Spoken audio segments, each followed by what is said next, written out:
नमः शिवाय। हर हर महादेव शंभू। हर हर महादेव। जय माता दी। बहुत ही रहस्यपूर्ण स्वप्न और उससे जुड़ा हुआ आने वाले भविष्य का संकेत कि आपको भी यदि स्वप्न में शिवलिंग के दर्शन हो जाएं तो इसका क्या अर्थ है। बहुत बार भगवान शिव की भक्ति से जुड़ा हुआ ये जो प्रश्न है ये बार बार भक्तों के आगे आता है। तो आज इसके जो अलग अलग मत हैं बहुत सारे संतों के द्वारा, भक्तों के द्वारा, और जो एक संकेत आपके भविष्य का उसमें छुपा हुआ है वो भी आज वीडियो में डिस्कस करने की कोशिश करेंगे। शिव शक्तोम चैनल पे आप लोगों का हार्दिक स्वागत है और चैनल पे यदि नए हैं तो विनम्रता से निवेदन करूंगा कि चैनल को सब्सक्राइब कर लें ताकि हमारे द्वारा बनाई भी कोई भी वीडियो, जो कई बार रहस्य से परिपूर्ण वीडियो होते हैं, कई बार कुछ हमारे साधनों के एक्सपीरियंस हैं कम ज़्यादा, और कुछ एक ऐसे जो छुपे हुए तथ्य हैं, चाहे वैदिक ग्रंथों में जब संतों की, बड़े बड़े भक्तों की कृपा हो जाती है तो उनकी चरण की धूलि के फलस्वरूप जो कुछ ज्ञान प्राप्त हो जाता है आपके साथ शेयर करने की कोशिश करते हैं। तो जो प्रश्न ये जुड़ा हुआ है कि आपने स्वप्न में शिवलिंग के दर्शन किए, इस स्वप्न का अब आपने ये तो कह दिया कि मैंने शिवलिंग के दर्शन किए, लेकिन इससे जुड़ा हुआ कि अगर सटीक आपने एक और उत्तर निकालना है इस संकेत का तो किस समय देखा गया ये भी बहुत ज़रूरी है। और कई बार जो अलग अलग रूप से आप शिवलिंग देखते हैं, कई बार कुछ लोग गुफाओं में देखते हैं, प्राकृतिक किसी जैसे कंदरा में जो है शिवलिंग के दर्शन हुए। कई बार लोग जो है स्फटिक के शिवलिंग या जो अलग अलग शिवलिंग है, अब अलग अलग शिवलिंगों की अलग अलग महिमा है। हम कई बार रंगों के बारे में भेद तो करते हैं कि बस सिर्फ रंग का ही भेद है, नहीं, जो उनसे जुड़ा हुआ धातु है या मटेरियल है जिससे शिवलिंग का जो है सरफेस का निर्माण हुआ है, अलग अलग प्रभाव हैं। तो बहुत ही लंबी चर्चा है कि भगवान शिव की कृपा वाले ये जो शिवलिंग हैं जो सारे संसार में व्याप्त हैं, कहीं स्वर्ग में भी शिवलिंग है, कहीं पाताल में शिवलिंगों का वर्णन है, कहीं धराधाम पे शिवलिंग का वर्णन है।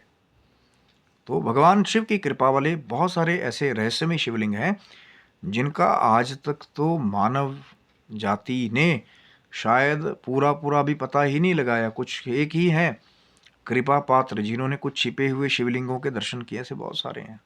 जैसे मैंने पाताल के शिवलिंग की बात की, और स्वर्ग में भी शिवलिंग है, और धराधाम पे भी ऐसे बहुत सारे शिवलिंग हैं। तो अलग अलग शिवलिंगों का अलग अलग प्रारूप है। लेकिन अब इस प्रश्न पे फिर से वापस आते हुए कि शिवलिंग के अगर दर्शन हो जाएं स्वप्न में, और मैं वो खास समय बिल्कुल आज आपके साथ, देखिए डिटेल चर्चा करते हैं, कोई भ्रम ना रहे। समय ज़्यादा लग सकता है वीडियो में, लेकिन हो सकता है आपका भ्रम जो है वो हमेशा के लिए दूर हो जाए। कोशिश, प्रयास यही होता है डिटेल में चर्चा करने की कि कितने बजे आपने ये स्वप्न देखा, स्वप्न में शिवलिंग को आपने देखा। देखिए सबसे बड़ा एक पॉजिटिव संकेत है भगवान शिव के चिन्हों का दर्शन हो जाना स्वप्ने में। अब वो फिर अलग अलग प्रभाव है, जो अलग अलग चिन्ह हैं महादेव से जुड़े हुए, वो तो फिर और विस्तृत चर्चा है कि सबका अलग अलग प्रभाव क्या है। लेकिन शिवलिंग के ही दर्शन हो जाना, पहले तो भगवान शिव का स्वरूप है और शिव जी का मतलब ही है कल्याण करने वाला। तो जो कल्याण स्वरूप है, जो शिवलिंग है, जब आपको दर्शन हो जाए तब ज़्यादातर 99 ये समझ लेना चाहिए कि ये आपकी लाइफ में कोई पॉजिटिव फल जो है फ्यूचर में लेकर के आने वाला है। चाहे वो किसी बड़े संत के द्वारा दर्शन हो, कि वो जो कुछ रहस्यपूर्ण ज्ञान है जो सबको नहीं मिलता, जो सिर्फ भगवान शिव की माँ जगदम्बा की असीम कृपा से प्राप्त होता है, तो हो सकता है आपको वो ज्ञान प्राप्त हो जाए किसी भी संत के द्वारा, किसी विभूति के द्वारा। कहीं आप किसी क्षेत्र में बहुत मेहनत कर रहे हैं, ये है उसका सबसे बड़ा फल कि शिवलिंग के दर्शन होना सही समय पे। मैं जो वो वाली अभी आपको समय की टाइमिंग भी बताऊंगा, बने रहिए वीडियो के अंत तक। बहुत कुछ इससे बारीकी भी जुड़ा हुआ है, एक ही तथ्य को देख करके पूरा पूरा विश्लेषण नहीं, तभी तो मैंने कहा ना अलग अलग मत क्या है। तो वैसे तो भगवान शंकर के स्वरूप के दर्शन करने का जो सबसे बड़ा फल है कि आने वाले भविष्य में आपकी विजय जो है वो छिपी हुई है। ऑल राउंड विक्ट्री जिसे हम कहते हैं, या जहां भी जाइए हर क्षेत्र में कामयाबी, विजय, वो मिलने वाला ये स्वप्न जो है, मैंने क्या कहा 90 to 99। अब उनके लिए जो कहते हैं कि भाई हमने तो दर्शन भी किए, हमें तो ये और कष्ट मिलने लगे। अब यहीं पे वो वाले ज्ञान का विस्तृत जो एक अलग अलग प्रारूप है वो जान लीजिए। पहले यह है, जो सुबह ब्रह्म मुहूर्त के समय से लेकर के जो हमारी प्रातःकाल की संध्या है, सूर्य उदय होने से पहले पहले, ये देवकाल माना गया है। तो देवकाल में जब आप स्वप्न देखते हैं ये वाला, तो वो एक दैविक स्वप्न की संज्ञा होगी कि देवता आपको संकेत के रूप में, या प्रकृति जब अपनी पूरी एनर्जी के फ्लो को जनरेट करती है सभी मनुष्य जाति के लिए या दूसरे क्रीचर्स के लिए, तो उस महत्वपूर्ण समय में खासकर नोट कर लीजिए, फिर ध्यान से, मैं तभी डिटेल में बात कर रहा हूँ कि ब्रह्म मुहूर्त, अब 4 बजे ब्रह्म मुहूर्त होता है, एक और भ्रांति है। उसके लिए भी आप चैनल को सब्सक्राइब रखिएगा, क्योंकि ब्रह्म मुहूर्त जो है सूर्योदय के हिसाब से समय आगे पीछे होता है, वो एक अलग विस्तृत चर्चा है। तो जब ब्रह्म मुहूर्त में या प्रातःकाल की जो संध्या है, सुबह सूर्योदय होने से पहले यदि आपको शिवलिंग के दर्शन हो जाए, तो ये एक दैवीय संकेत है, और ये हर तरफ विजय का सूचक है, हर तरफ कल्याण का सूचक है। अब ये ज़रूरी नहीं है कि किसी को पैसा ही मिले, हो सकता है कोई अपनी शारीरिक किसी रोग से पीड़ित चल रहा हो, बहुत समय से वो चाहता हो, या भगवान शंकर की आराधना भी कर रहा हो, और अब दैवीय समय में जब स्वप्न में दर्शन हो गए शिवलिंग, तो हो सकता है उस रोग से निजात जो है जीत के रूप में वो जो साधक है या भक्त है उनको मिल जाए। दूसरा, जो फिर जैसे कार्य क्षेत्र में जिन्हें कमी आ रही है, या लग रहा है कि बेरोजगारी है हर जगह, वो प्रयास कर रहे हैं बार बार, और साथ में भक्ति भी कर रहे हैं, दोनों चीज़ें बहुत ज़रूरी है। मेहनत तपस्या तो करनी पड़ेगी, भक्ति में भी छिपी हुई है। जो लोग ये मानते हैं कि भक्ति कोई कर्म नहीं होता, तो ये उनकी एक, मैं कहता हूँ, बड़ी ही खूबसूरत भूल है, क्योंकि भक्ति में भी कर्म छिपा हुआ है। आप बैठ करके दिखाइए, 6 घंटे में आपको एक माला देता हूँ। जो लोग ये कहते हैं ना क्या करते हैं सारा दिन बैठे तो रहते हैं, 6 घंटे 8 घंटे, आप बैठ के दिखाइए। 2 घंटे से ऊपर भी जब मैं आपको माला दे दूं, आपको मंत्र दे दूं, और कहूं कि एक ही जगह बैठ करके, एक आसन तो छोड़ दीजिए कि एक ही आसन में, कई योगी तो ऐसे भी सिद्ध हैं हठे होके कि बिना बॉडी की मूवमेंट के एक ही आसन में रहना है कई घंटों तक। लेकिन मैं कहता हूँ जितने भी क्लेम करने वाले हैं, मैं आपको 2 घंटे दूं, आप एक जगह बैठ करके, चाहे आसन बदलते रहिएगा, एक ही आसन, एक ही जहाँ पे आप बैठे हैं स्थान पे, तो भी मान जाऊंगा मैं आपको कि 2 घंटे से ज़्यादा आप लगातार जब माला जाप कर लें, ये भी शारीरिक बड़े एक श्रम से जुड़ा हुआ है। तपस्या ऐसे नहीं कहा हुआ है, तपना, तापमान जब एकदम बढ़ जाए, वो है तपस्या। तो इसीलिए जो ये सोचते हैं कि पूजा पाठ कोई कर्म नहीं होता, ये बड़ी भ्रांति है। उसमें तो और जब दुनियादारी से दूर रह करके वैराग्यपूर्ण होकर के तपस्या करनी पड़े, तो वो है प्रारूप। तो जब आपको दैवीय समय में शिवलिंग के दर्शन हो जाएं, तो अगर आप प्रयास कर रहे हैं अपने कार्य क्षेत्र के लिए, नई सफलता मिल रही थी अब तक, भक्ति भी कर रहे हैं, मेहनत भी कर रहे हैं, तो फिर ये आने वाले भाग्य में विजय का सूचक है। लेकिन साथ में ब्रैकेट में मैं बार बार जो बता रहा हूँ कि ब्रह्म मुहूर्त और सूर्य उदय होने से पहले जो प्रातःकाल की संध्या होती है, इसमें इसका ज़्यादा महत्व है। या चाहे फिर जो चारों संध्याएं हैं, फिर से एक विस्तृत ज्ञान, सूर्योदय होने से पहले प्रातःकाल की संध्या जो देवताओं को तृप्त करती है, फिर दोपहर की संध्या, और फिर शाम की संध्या सूर्यास्त होने के बाद जो पितरों को तृप्त करती है, और चौथी संध्या निषाद काल, तुरीय संध्या, मध्य रात्रि की संध्या। ये रहस्य सबको नहीं बताया जाता, लेकिन जब लगता है किसी साधक का भाव हो, महादेव की कृपा होगी, महादेवी की कृपा होगी, तो अपने आप ही ज्ञान जो है वो सहसा ही कई बार बिना प्रश्न पूछे भी मिल जाता है कि कोई गुरुजन साधुजन आए, आपके अंदर कुछ देख लिया और आपको कुछ बता दिया। अब वो आपके ऊपर है, महादेव ने तो किसी को भेजा, माता रानी ने किसी को भेजा, आपने विश्वास किया, जो उन्होंने कह दिया, हो सकता है वाक सिद्ध हो कि बेटा ये उपाय कर लेना, आपका लाभ होगा। तो जब इतना कह दिया, कोई संत ऐसा हो जो वाक सिद्ध हो। मैं अपनी बात बिल्कुल नहीं करता हूँ। हम लोग तो महादेव के बहुत ही पिछड़े हुए फैन हैं, बिगड़े हुए, कि महादेव ने अध्यात्म से जोड़ दिया, नहीं तो बड़ी गलत गलियों में घूम रहे थे। स्पष्ट रूप से कहता हूँ हमेशा। तो जब महादेव की कृपा हो गई, शिवलिंग के दर्शन आपको ब्रह्म मुहूर्त में या खास वो जो 4 संध्याएं हैं उसमें हो गए, तो ये भी जो है एक दैवीय और ऊर्जावान संकेत माना जाता है कि आगे आपकी मुश्किलें दूर होने वाली हैं। अब वो जो दूसरे हैं जो कहते हैं कि हमने दर्शन कर भी लिए, अगर कभी आपने रात्रि में कर लिए दर्शन, या आपने शिवलिंग के दर्शन ऐसी स्थिति में किए जहाँ पे महादेव आपको ये संकेत कर रहे हो कि भैया बुरी चीज़ें छोड़ करके अध्यात्म की तरफ आ जाओ, नहीं तो और बुरा होगा, तो कई बार भी ऐसी जगह भी शिवलिंग के दर्शन होते हैं कि कोई आप बहुत ही गलत जा रहे हैं जीवन में, अध्यात्म से बिल्कुल जुड़ाव नहीं है, भक्ति से, दान से, तपस्या से कोई लेना देना नहीं है, तो कई बार महादेव वहाँ पे भी, या दैवीय जो ऊर्जाएं हैं वहाँ भी आपको संकेत देती हैं कि आप अभी भी अध्यात्म की तरफ आ जाएं। ये एक इसका और एक प्रारूप है जो शायद बहुत कम लोग बताते हैं। वो अच्छा अच्छा ही हर जगह बोलना हमारा काम नहीं है। एक ही सिक्के के 2 पहलू होते हैं, और असली जज वही है जो दोनों पक्षों की बात सुने। असली संत वही है। अब महादेव को क्यों सब पूछते हैं? नाग, किन्नर, राक्षस, यक्ष, गंधर्व, मानव, देवता, दानव सब पूछते हैं। क्यों? क्योंकि महादेव का वहाँ पे कोई भेदभाव नहीं है। लेकिन जैसा जिसकी भक्ति होती है, महादेव वैसा ही फल प्रदान करते हैं। दूसरों के बुरे के लिए कोई जा रहा है तो भैया अपने लिए खड्डा खोदने वाली बात है। और जो दूसरों की संपत्ति को देख करके खुश होते हैं, दूसरों के दुख से दुखी होते हैं कि कोई रोगी है, कोई कष्ट में है, वो संत हृदय देने वाले भी महादेव ही हैं।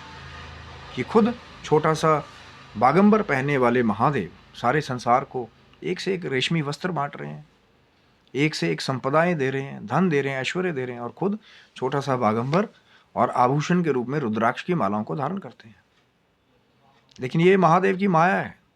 महादेव जब अपने भक्त को दर्शन दे दें कि अभी भी आप अध्यात्म की तरफ आ जाइए, आप मेडिटेशन से जुड़िए, भक्ति से जुड़िए, तो भी कई बार शिवलिंग के दर्शन जो हैं वो वहाँ पे होते हैं। नहीं तो ओवरऑल मैंने आपको पहले बता दिया, 90 to 99% ये अगर ब्रह्म मुहूर्त में या सुबह प्रातःकाल की संध्या में खासकर आपको दर्शन हो रहे हैं, या किसी भी संध्या में, दोपहर, शाम वाली, या फिर जो तुरीय संध्या रात वाली, तो भी जो है, लेकिन जो दैवीय ब्रह्म मुहूर्त है उसमें इसका सिग्निफिकेंस बहुत बढ़ जाता है, क्योंकि ये डायरेक्ट एक ऊर्जा से कनेक्ट होकर के आपको संकेत मिल रहा है कि जिस भी दिशा में आपने अपना मनचाहा वर खोजने का प्रयास किया है मेहनत के द्वारा बार बार, अब ये नहीं कि बस शिवलिंग के दर्शन हो गए। कई बार ऐसा भी होता है, भगवान फिर भक्ति में बार बार बुलाने के लिए भी कई बार देते हैं। कई बार ऐसा होता है, कुछ साधक ऐसे होते हैं पहले बहुत भक्ति उन्होंने की होती है, फिर कोई रोग आ गया या कोई काम की वजह से या पढ़ाई की वजह से भक्ति बीच में छोड़ दी, तो भी महादेव कई बार, क्योंकि आप महादेव को छोड़ देते हैं लेकिन महादेव आपको कभी नहीं छोड़ते, कभी भी नहीं। महादेव अपने भक्त को कभी नहीं छोड़ते, तो बार बार फिर संकेत दिला देते हैं, कई बार स्वप्न में आकर के शिवलिंग के रूप में। साक्षात तो दर्शन भी हो जाते हैं कई बार, या शिव चिन्हों के दर्शन भी हो जाते हैं। वो फिर अलग अलग लेवल पे अलग अलग जानकारियां हैं, अलग अलग विस्तरित हैं, लोगों के अलग अलग मत हैं उससे जुड़े हुए। लेकिन महादेव के दर्शन होना ये कल्याण का प्रतीक है, क्योंकि भगवान शिव के शब्द का मतलब ही है कल्याण करने वाला।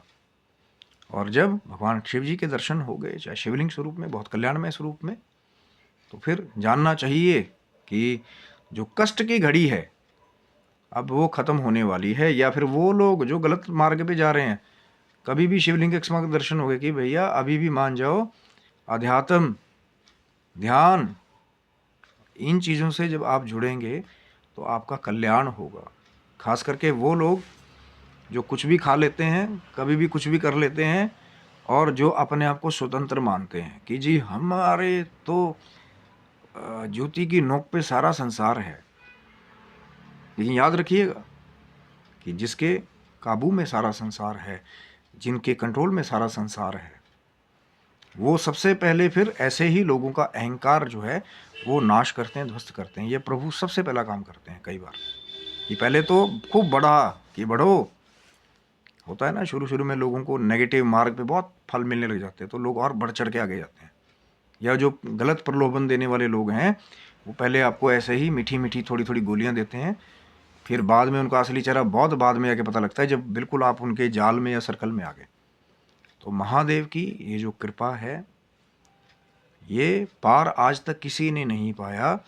आप महादेव को भूल सकते हैं लेकिन महादेव आपको कभी नहीं भूलते। बार बार पैर पैर पे जब भी लगेगा कि या तो जीत देने के लिए कि बहुत तपस्या की, फल किया, मेहनत किया, कभी तपस्या जाया नहीं जाती। और वो लोग जो ये सोचते हैं ना कि तपस्या माला फेरना कोई कर्म नहीं होता, ये तो आपको वहाँ जाके पता लगेगा जब यहाँ माया की यात्रा जो चंद दिन की है ना, 4 दिन की चांदनी फिर अंधेरी रात है, जब शरीर के बाद दूसरी यात्रा शुरू होती है तो वहाँ जाकर के पता लगता है कि सबसे सर्वप्रिय का कर्म कौन सा है, कौन सी कमाई जो है नाम जप के रूप में, भक्ति के रूप में, वहाँ जाके काम आती है बाद में। यहाँ वाला तो सब यहीं रह जाएगा।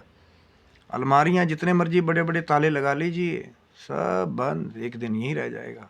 खजाने सब यहीं छूट जाएंगे। ये देह भी शायद जो कर्म करने के लिए दी है वो भी शायद यहीं छूट जाएगी।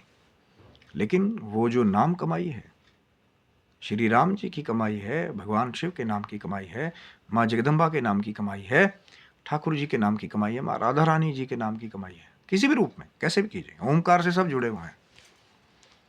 तो यही कमाई जब यहाँ भी आपको कल्याण देने का आशीर्वाद देती है, और वहाँ भी जब आप जाएंगे जहाँ से महादेव का क्षेत्र शुरू हो जाता है, क्योंकि संहार करने का उत्तरदायित्व है देवादिदेव महादेव शंकर के पास में। तो जब जीवन लीला समाप्त हो जाती है तो जिनके डिपार्टमेंट में जाना पड़ता है वो महादेव का क्षेत्र है। और जो है ही भक्त महाकाल का, बहुत पुरानी एक संतों की बहुत सुंदर एक कहावत है, पर महादेव का वैसा वाला भक्त भी तो होना चाहिए ना। अब खाली टैटू छपा लिया और कुछ भी खाएं, कभी भी कुछ भी कर लिया कि हम तो महादेव के चेले हैं। महादेव तो वैरागी है प्रिय, महादेव तो तपस्वी भी हैं, और महादेव तो जहर भी पीने वाले हैं। तो कई बार अगर सही भक्त आप महादेव के बनेंगे तो ऐसी भी सिचुएशन आएगी कि लोगों की नकारात्मकता का जहर भी कई बार आपको पीना पड़ेगा, लेकिन उनसे निकलने की शक्ति भी वो जो नीलकंठ स्वरूप महादेव हैं वो आपको प्रदान करेंगे, तो वहाँ से बाहर निकल जाएंगे। क्यों? ये एक कारण है कि कई लोग कहते हैं कि हम इनके पास जाते हैं, हमें अपना दुख बताने का दिल करता है। क्योंकि ज़रूरी नहीं है कि सिर्फ कुछ मंदिरों तक ही शिवलिंग सीमित हैं, कुछ चलते फिरते शिव स्वरूप शिवलिंग भी महादेव ने छोड़े हुए हैं। और हो सकता है आपके पास आए तो आपका दुख, आपकी नेगेटिव ऊर्जा जो है वो ले करके, उसका पान करके फिर आगे बढ़ जाएं। तो वैसे वाले जहर को पान करने की शक्ति भी महादेव देते हैं। और संकेत मैंने आपको बता दिया, जब कब कुछ खास समय पे या वैसे भी अधिकांशत भगवान शिव के शिवलिंग रूप में दर्शन करना स्वप्न में, ये एक जीत का सूचक है।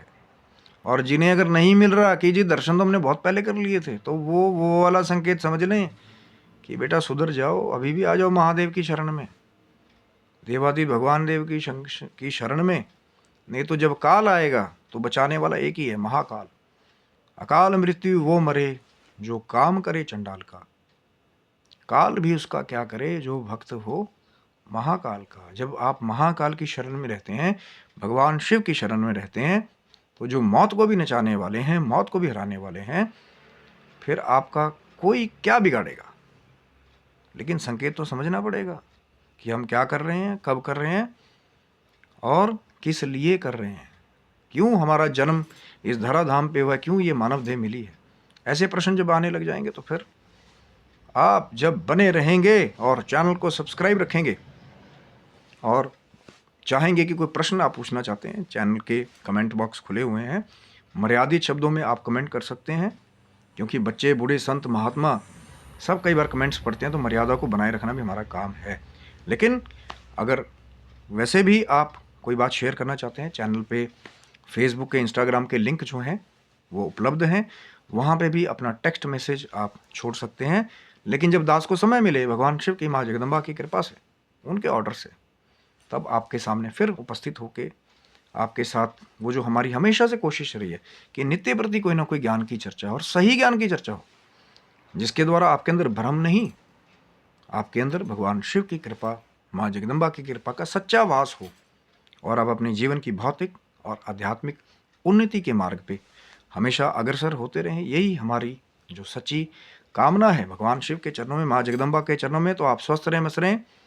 भगवान शिव की, माँ जगदम्बा की असीम कृपा आपके समस्त परिवार के ऊपर बनी रहे और जो भी आपकी अच्छी मनोकामनाएं हैं या जो भी आपके कष्ट हैं उनको महादेव हरते हुए, दुख हर, दरिद्र हर, कष्ट हर, हर हर महादेव, उनको हरते हुए भगवान शंकर सदैव अपनी कृपा आपके समस्त परिवार के ऊपर, आपके ऊपर, और वो जो माँ जगदम्बिका का स्वरूप है, जो सबको शक्ति प्रदान करने वाली है, वो माँ आपको शक्ति प्रदान करे ताकि अपने जीवन की हर एक जंग में आपको जीत ही जीत प्राप्त हो, लेकिन अहंकार ना आए।